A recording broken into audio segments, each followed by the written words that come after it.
Diingat lang. Napakaraming nagsasabi na kapag ikaw yung pinakamahina sa team, mag-tank ka na lang.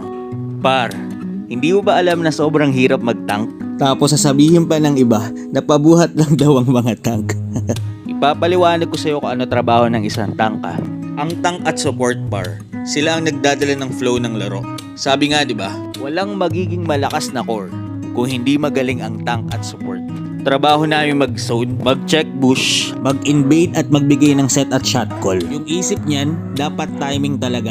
Kasi kapag pumasok siya, alam niya na mayroong follow-up sa mga set niya. Ang mindset ng mga tangkay, sinisip namin kung paano hindi mababaog, mapoprotektahan at makakapagbigay ng magandang pick-off para lumakas ang kakampi namin. Kaya naman par, Kung may kakampi ka na tank, na alam mong ginagawa ang lahat para ipanalo ang laro, ito yung pinakamagandang gawin mo para hindi mawala ng gana yung tank sa'yo. Pag nag-i-invade siya, respuhan nyo kapag hinahabol siya ng mga kalaban. Mag-follow up ka lagi sa mga set at pick off niya. At wag na wag nyong sisihin kapag meron siyang mga maling set. Kasi par, sa tagal-tagal ko na nagtatank, sobrang hirap kapag ginagawa mo na yung lahat. Tapos dahil lang sa isang maling set mo, ay sisisihin ka na.